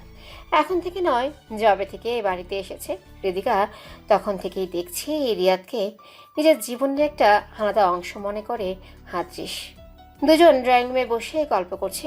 দূর থেকে তাদের দিকে দৃষ্টি স্থির রেখে তাকিয়ে আছে রিদিকা। রিয়াদ, কি করব বল? আখিকে তো কোনো মতে আর ধরে রাখতে পারছি না। আরে চিন্তা করিস না, এই মেয়েদের পিছনে বেশি ঘুরলে এমন। পাত্তা দেওয়াও বন্ধ করে দিয়ে দেখ, এমনিতেই পেছনে এসে ঘুরঘুর করবে। আখি এমন না রিয়াদ। আরে ঘুরে ফিরে সকল মেয়েরা একই সেম। আদিত্য আখিকে ঘুমের ওষুধ খাইয়ে তাকে ঘুমানোর কথা বলে কেবিন থেকে বেরোতে যাবে, তখন সেখানে প্রবেশ করলেন ডক্টর আশরাফ ও ডক্টর আহিল, সম্পর্কে আখির বড় ভাই। আহিল ছুটেছিল, তবে তার বোন হাসপাতালে জয়েন করেছে শুনেই নিজেকে আটকে রাখতে পারেনি। আজকেও ছুটেছিল, কিন্তু বোনকে দেখার আশ আর লুকাতে না পেরে চলে আসলো। এসে যখন শুনল তার বোন অজ্ঞান হয়ে পড়ে গেছে, তখন তার ভিতরের অস্থিরতা কত গুণ বেড়ে গেছিল তা শুধু সেই জানে। তবু নিজেকে কঠিন মানব রূপে উপস্থাপন করার দৃঢ় প্রচেষ্টা নিয়ে হাসলেও বোনের সন্নিকটে। ডক্টর আশরাফও মেয়ের অবস্থা সম্পর্কে জেনেই নিজেকে আর দমিয়ে রাখতে পারেনি। দুজনের ভেতরে অস্বাভাবিক ভাবটা থাকলেও বাইরের দিক থেকে যথেষ্ট স্বাভাবিক হয়ে থাকার চেষ্টা করে আসলেন। ডক্টর আশরাফ জিজ্ঞেস করলেন আখিকে, ডাক্তার আখি, আপনার নাকি শরীর খারাপ? আখি জানে তার বাবা তার শরীর খারাপ শুনে অস্থির হয়ে আছেন, যা উনি আখিকে বোঝাতে চাইছেন না, কিন্তু আখি তা ঠিকই বুঝে নিতে পেরেছে, যার ফলস্বরূপ তার মনে এক উৎফুল্ল ভাব ছেয়ে গেল। তার বাবা ও ভাই তার উপর রেগে থাকলেও তাকে নিয়ে ভাবাটা বন্ধ করেনি তারা। এখনও আখিকে তারা ঠিক আগের মতোই ভালোবাসে। আখির জন্য যে তা খুব বড় পাওনা। আখি এবার বেশ খুশি মনে ঠোঁটের কোণে অল্প হাসি টেনে বলল, তেমন কিছু না স্যার, এমনি একটু শরীর দুর্বল। খবর পেয়েছি আপনার শরীর খুব দুর্বল। ডাক্তার আদৃত আপনার চেক আপ করেছেন, আপনাকে ছুটি দেওয়া হলো। বাড়ি গিয়ে বিশ্রাম নিন, শরীর ভালো হলে তখন এসে হাসপাতালে জয়েন করে নেবেন। কাট কাট কণ্ঠে কথাগুলো বলেই চলে গেলেন ডক্টর আশরাফ। এবার আহিল বলল, নিজের খেয়াল রাখবেন ডাক্তার আখি, এত বেখেয়ালি থাকলে তো হয়। অতঃপর আহিলও চলে যেতে নিলেই আখি উঠেই তাকে পেছন থেকে জড়িয়ে ধরে নিল। ফুফিয়ে কেঁদে উঠে বলতে লাগলো, ভাইয়া ক্ষমা করে দে আমায়। বাবা মায়ের কাছে ক্ষমা চাওয়ার কোনো ক্ষমতা আমার নেই রে ভাইয়া, কিন্তু তুই তো আমার সেই ভাইয়া যে কখনো আমার উপর রাগে না, আমায় সব সময় মাথায় তুলে রাখে, যার চোখে আমার কখনো কোনো দোষ থাকে না, যার জন্য সে মরতে বা মারতে কখনো দ্বিধা বোধ করবে না। তার দিকে থেকে আজ কিভাবে সে মুখ ফিরিয়ে নিতে পারে? এই ভাইয়া, তুই না 2 ঘন্টার বেশি আমার সাথে কথা না বলে থাকতে পারতি না? তবে আজ তো 3 বছর পেরিয়ে গেল, কিভাবে কথা না বলে আছিস বল? ভুল করে গেছি ভাইয়া। আদৃশের মিথ্যে ভালোবাসা হারানোর ভয়ে তোমাদের সাথে জড়িয়ে থাকা অকৃত্রিম ও সত্যিকারের ভালোবাসার বন্ধনে অসম্মান করলাম আমি। তার সাজাও তো পাচ্ছি, আর সাজা দিস না। সহ্যের সীমা অতিক্রম হয়ে গেছে আমার। আল্লাহ আমাকে ছাড় দেননি, দেখ দয়া করে আর পর করে দিস না। আখির কথায় চোখে জমে আসা জল উপচে পড়ল, তবুও নিজেকে দুর্বল পড়তে দিল না আহিল। চেয়েও আখির দেওয়া ক্ষত সে ভুলতে পারে না। হ্যাঁ, অনেক করে নিজেকে সামলালো। আখিকে নিজের থেকে খুব সাবধানে ছাড়িয়ে নিল, যাতে তার হাতের স্যালাইনে সূচের জায়গাটায় সে ব্যথা না পায়। অতঃপর পাক না ফিরেই চলে গেল সে বেগতিক পায়ে। আখি সেই জায়গায় হুমড়ি খেয়ে পড়েই কাঁদতে লাগলো। কয়েক মুহূর্তে ইন্সপেক্টর ইস্তিয়াকের বাড়ির অ্যাড্রেস পেয়ে গেল জিসান। কিন্তু তার বাড়িকে উল্টো আরও নিরাশতায় পড়ল সে। তার স্ত্রীর কাছ থেকে জানা যায় ইশতিয়াক নিজেই 7 বছর আগে প্রমত্ত অঙ্গনার হাতে খুন হয়। তার লাশের পাশে লেখা ছিল,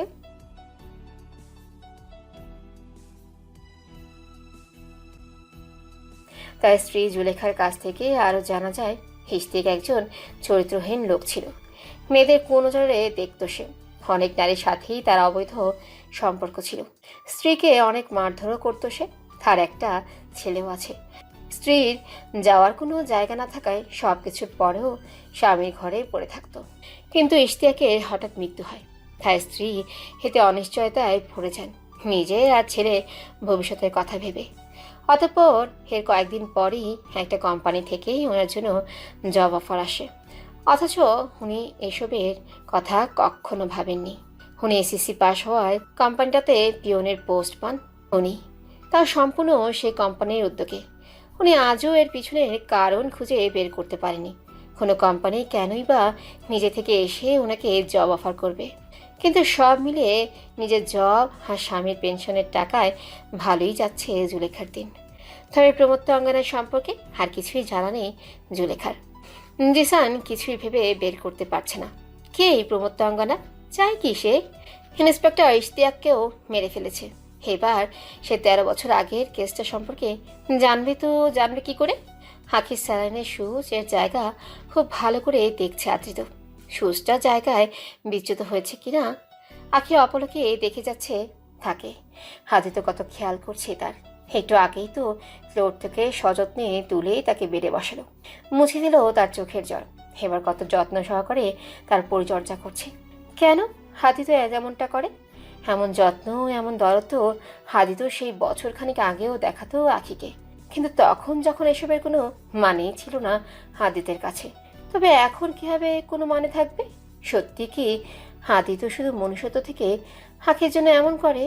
এবার আখি মুখ ফুটিয়ে জিজ্ঞেস করে বসল, কেন আমার জন্য এত করেন আপনি? সবাই তো ছেড়ে চলে গেছে, আপনিও চলে যান। কেন আছেন আমার পাশে? বেঁচে থাকতে কখনো তোমায় ছেড়ে যাবো না আখি। চাই না আমার কাউকে। যখন পাশে থাকার ছিল তখন তো ছিলেন না, আর আজ যখন একা বাঁচতে শিখে গেছি তবে আজ আসছেন পাশে থাকতে। কথাটা বলেই আখি 2 হাতে মুখ ঢেকে কাঁদতে লাগলো। হাদিত এবার তার মাথায় সহানুভূতিময় হাত রেখে বলল, ভুল করেছিলাম আমি। যার মাসুল আমায় দিতে হয়েছে প্রতিটা ক্ষণে, সে ভুল আর দ্বিতীয়বার করবো না আখি, কথা দিলাম। হাদিতের কথা পুরো হতে না হতে আখি জাপটে ধরল তাকে, মুখ গজল তার বুকে। অতিরিক্ত কান্নায় ফুপানোর হাড় এবার বেড়ে গেছে তার অনেক। ফুপিয়ে ফুপিয়ে আধভাঙা বাক্যে প্রকাশ করতে লাগলো সে তার মনোভাব। কেন আদ্রিস এমন করলো বলেন না? মনের পীড়া সহ্য করার ক্ষমতা জুটিয়ে উঠতে পারবো না, এ ভয়ে তার জন্য আমি সব ছাড়লাম। তবে সে কেন আমার জায়গায় অন্যকে বসালো? কেন বলেন না? কি কমতি ছিল আমার মধ্যে? কেন আজ আমি একা হয়ে গেলাম? কেন? এই ভুলের কি কোনো ক্ষমা নেই? বলেন না ডক্টর আদিত্য। আখির বলা প্রতিটা অক্ষর হাদিতের বুকে গিয়ে যেন তীরের ন্যায় আঘাত করছে। আখির কান্না দুমড়ে মুচড়ে দিচ্ছে তার হৃদয়। যার চোখে কখনো জল সহ্য করতে পারে না, আজ তার জল থামানোর জন্যই কোনো বাক্যই খুঁজে পাচ্ছে না আদ্রিত। তবে আদর্শকে ইচ্ছে করছে তার শেষ করে দিতে। আখির কষ্টের কারণকেই হুপড়ে ফেলতে ইচ্ছে করছে তার মূল থেকে। আখির পীড়া নাড়িয়ে দিয়েছে আদ্রিতকে। চোখ জলে টইটম্বর হয়ে গেছে মুহূর্তেই। 2 ফোঁটা জল গড়িয়ে পড়ল এবার গাল বেয়ে। আদ্রিত শুধু আখির মাথায় হাত বুলিয়ে দিয়ে তাকে সান্ত্বনা প্রদানের অল্প প্রচেষ্টা করতেই থাকলো। বেশ খানিকক্ষণ সময় আদিতের বুকে মুখ লুকিয়ে কান্না করলো আখি। অনেকদিন পর যেন সত্য ও শান্তির এক আশ্রয় তার মন হালকা করার বড় এক মাধ্যম হয়ে উঠল। হ্যাঁ, মনটা এবার বেশ হালকা লাগছে আখি। তবে আচমকা এক দুর্বোধ্যতা আঁকড়ে ধরেছে তাকে। এক সময় যে বুকে ঠাঁই খুঁজতেই কোনো দ্বিধাদ্বন্দ্ব ছিল না, আজ সে বুকখানাতে ঠাঁই নিতে এক জড়তার মারপেঁচে জড়িয়ে গেছে আখি। হাদিতকে ছেড়ে দিয়ে নিজেকে অতি স্বাভাবিক দেখানোর চেষ্টা করলো সে। হাদিত এবার হাত বাড়িয়ে তার 2 চোখ আবারও মুছে দিল। হালতো স্বরে বলল, হিটলার আখির চোখে এই জল মানায় না। আমাদের হিটলার কবে থেকে অন্যের দেয়া শোকে কাতর হওয়া শিখে গেল? দেখো কেঁদে কেঁদে কি হাল করেছ নিজের, পুরো চেহারা লাল হয়ে গেছে। এবার বন্ধ করো এসব।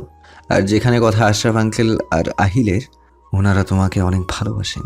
দেখে নিও, একদিন না একদিন তোমাকে আবারও আপন করে নেবেন তারা। আদিতের বলা এই কয়েকটা বাক্য আখির মনকে অসীম এক প্রশান্তির ছোঁয়ায় মাতিয়ে তুলল। মনে এলো তার অদম্য এক তৃপ্তি অনুভূতি। সবকিছু ফিরে পাওয়ার আশ্বাসটা 1000 গুণ বেড়ে গেল। বরাবরের মতোই আদিতের কয়েকটা কথাই আখির ক্ষতে ওষুধের কাজ করলো। আজ স্ত্রী মাসুমার সঙ্গে অনেক ঝগড়া করে এসেছে রিয়াদ। তাকে ছেড়ে দিতে চায় সে, কিন্তু মাসুমা তাকে ছাড়বে না কোনো কিছুর বিনিময়েও। তার সন্তানদের অগোছালো একটা জীবন দিতে রাজি না মাসুমা, তাই সে রিয়াদকে ছাড়ছে না। এদিকে রিয়াদের মন ভরে উঠেছে মাসুমার উপর। প্রেম করে বিয়ে করলো, এখন আর মাসুমাকে চাই না তার। নতুন বিয়ে করার জন্য এদিক ওদিক লুচ্চামি করে বেড়াচ্ছে। আজ ঝগড়া করে সোজা পাবেই চলে আসলো রিয়াদ। এখানে এসেই পাশের বাড়ির মিসেস ইশানা হাফিজকে দেখতে পেল। তার সাথে বেশ কিছুদিন থেকেই আপত্তিকর কথাবার্তা হয় রিয়াদের। প্রায় ফোনে কথা বলে। অনেকদিন থেকেই তার উপর নজর রিয়াদের। স্বামী বড়লোক, কিন্তু বেশ বৃদ্ধ। টাকা কামাই করতে গিয়ে অর্ধেক জীবন পার করে দিয়েছে। আর টাকার বল আছে বলেই এই বয়সেই যুবতী মেয়ে বিয়ে করতে পারল। ঈশানার বয়স কম, তার উপর থেকে এই সুন্দরী। স্বভাব চরিত্রেরও কোনো ঠিক ঠিকানা নেই। স্বামীর টাকায় ফুর্তি করাই তার মুখ্য কাজ। স্বামী সুন্দরী বউ পেয়েছে, তাই তার উপর কখনো কোনো কথা বলে না। তাকে তার ইচ্ছে স্বাধীন ছেড়ে দিয়েছে। অন্ধের ন্যায় বিশ্বাস করে তাকে। যার লাভ ইশারা সবসময়ই নিয়ে থাকে। আজকেও একটা পাবে এসেছে স্বামী দেশের বাইরে, তাই ফুর্তি করবে আজ রাত ভর এখানে ইশারা। হঠাৎ রিয়াদকে দেখে তার ভালো লাগার পরিমাণ দ্বিগুণ হলো। রিয়াদের মতো সুদর্শন পুরুষকে কাছে পাওয়ার তৃষ্ণা তার বহুদিনে।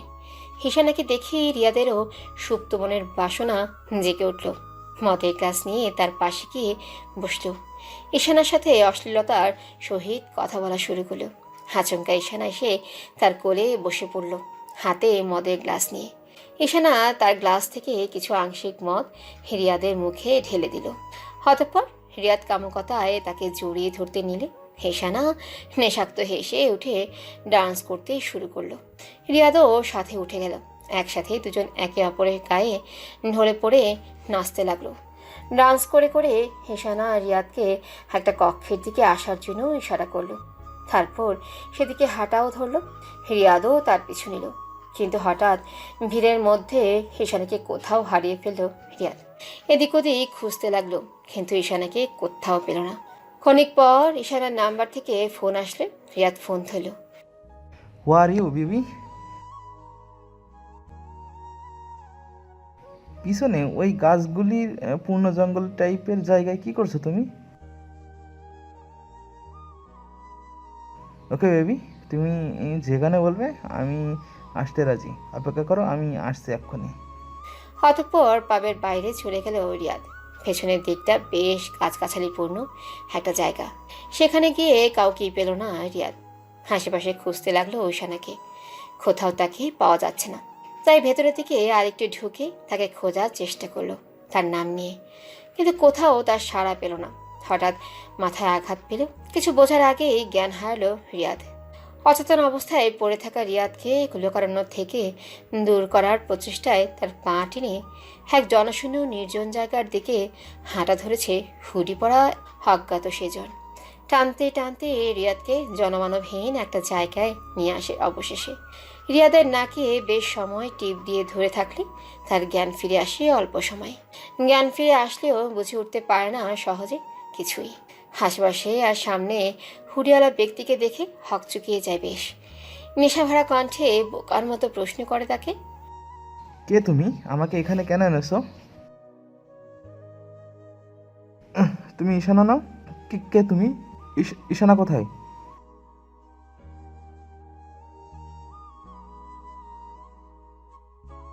কি যাতা বলছো?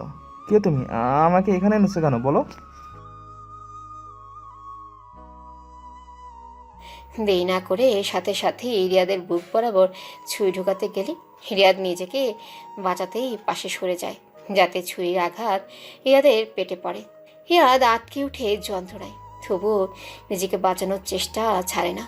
অজ্ঞাত ব্যক্তি আবারও তার বুকের দিকে ছুরি ধরলে রিয়াদ ধাক্কা দিয়ে তাকে ফেলে দিল। হাড় ছুটতে শুরু করলো। রিয়াদ লোকারণ্যের খোঁজে ছুটছে, চিৎকার করে লোক ডাকছে তাকে বাঁচানোর জন্য। প্রমত্তাঙ্গনা নামের অজ্ঞাত সে জন তার পিছন ছুটছে। মনে যে নেই তার কোনো ভয়। রিয়াদের শেষ যেন আজ না দেখেই যাবে না। রিয়াদকে সে বেশ ভেতরে নিয়ে গিয়েছিল, যার ফলস্বরূপ রিয়াদ এত ছুটেও লোকারণ্যই খুঁজে পায়নি এখনো। তাছাড়া নেশাতে ভরপুর শরীরে অতিরিক্ত দৌড়াবেই বা কেমনে? দৌড়াতে গিয়ে হোঁচট খেয়ে পড়ে গেল রিয়াদ। অজ্ঞাত সে ব্যক্তি আবারও তার উপর ঝাঁপিয়ে পড়ে। তাকে ছুরির আঘাত করতে চাইলে তার সাথে ধস্তাধস্তি করে রিয়াদ। এবারও সরে যেতে সক্ষম হলো, যাতে ছুরির আঘাত রিয়াদের পায়ের দিকটায় পড়ল। রিয়াদ আবারও নিজেকে ছাড়াতে পারল। সে অজ্ঞাত ব্যক্তির দাপট থেকে কোনরূপ তাকে ধাক্কা দিয়ে উঠে পালাতে লাগলো রিয়াদ। রিয়াদ অন্ধকারে কোথাও মিলিয়ে গেল। আশেপাশে রিয়াদকে হন্তদন্ত হয়ে খুঁজতে লাগলো সে অজ্ঞাত ব্যক্তি। রিয়াদ তাকে আড়াল থেকে দেখছে। শরীর থেকে রক্ত ঝরার বেগ প্রতিনিয়ত বেড়ে চলেছে, সাথে দুর্বল হয়ে পড়ছে রিয়াদ। তাকে যে করেই হোক প্রমত্ত অঙ্গনার হাত থেকে নিজের প্রাণ রক্ষা করতেই হবে। তবে বেরোতেও ভয় করছে রিয়াদের।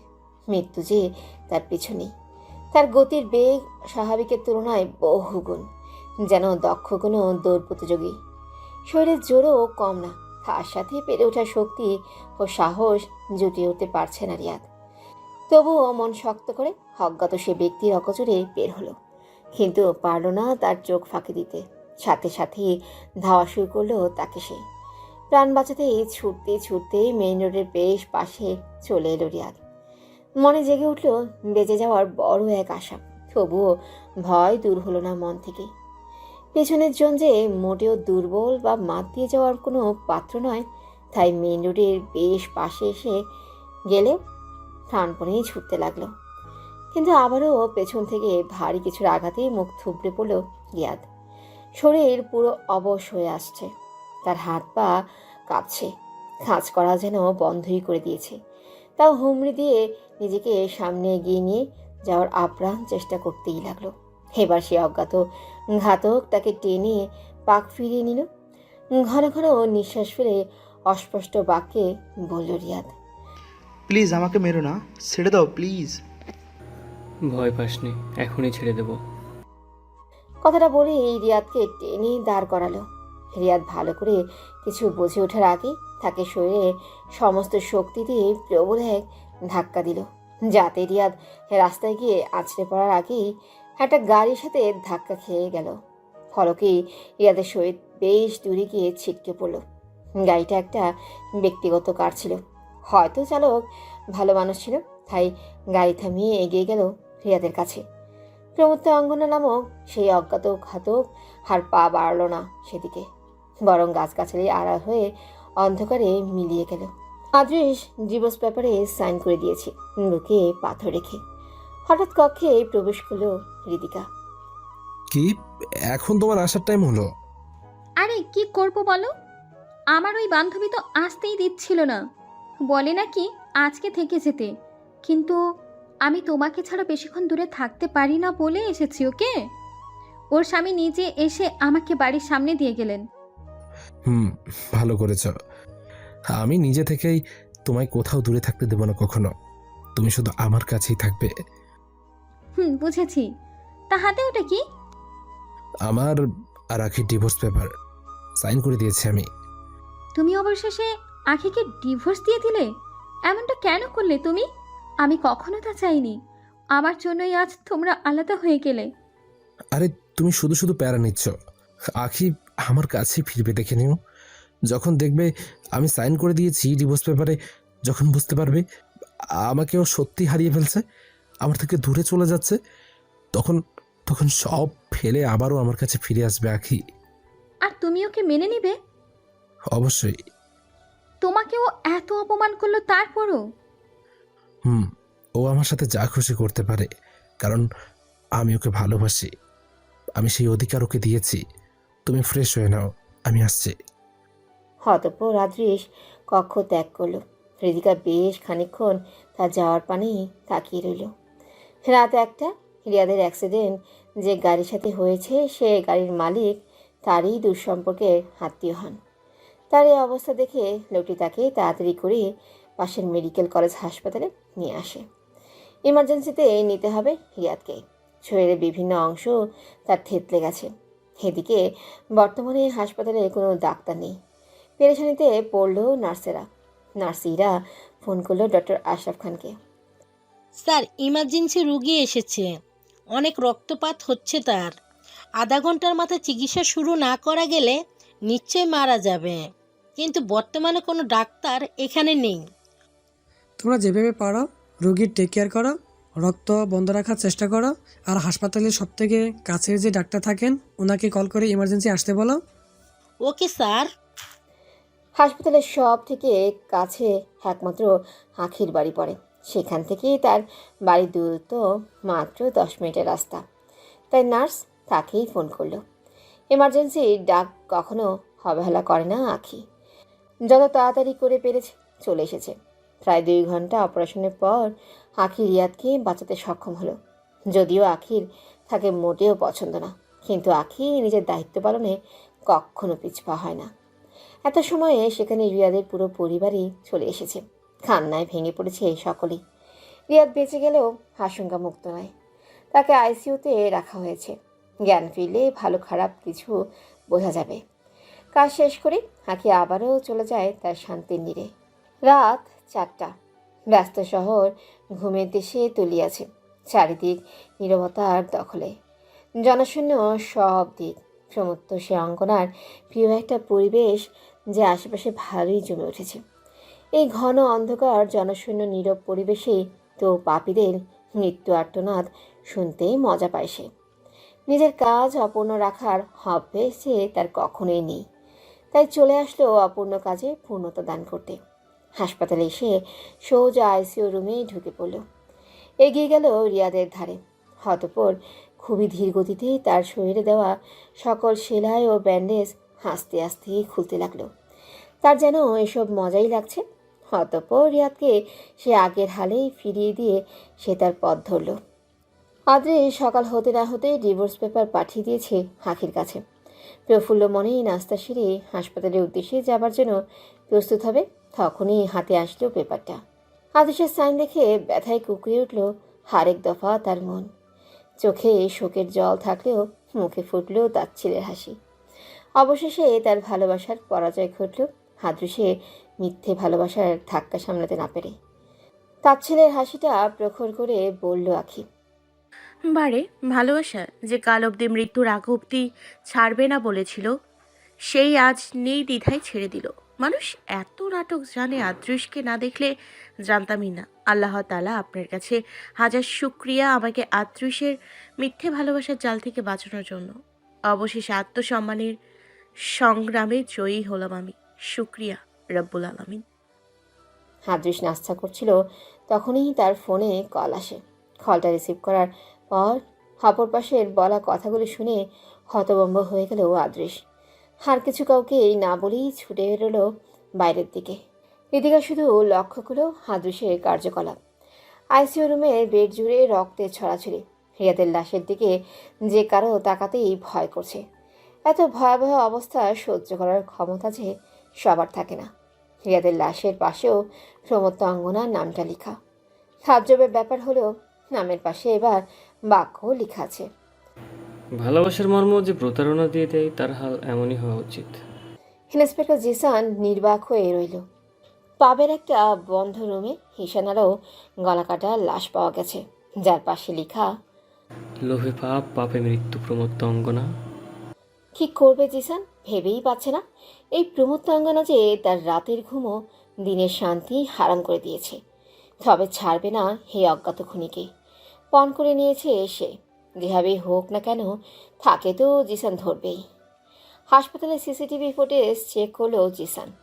সেখানে শুধু হুডিওয়ালা মাস্ক পরিহিত একজনকে দেখা গেছে, যার হাতে মোজা, পায়ে শু, ওপর থেকে নিচ অবধি কালোতে ভরপুর।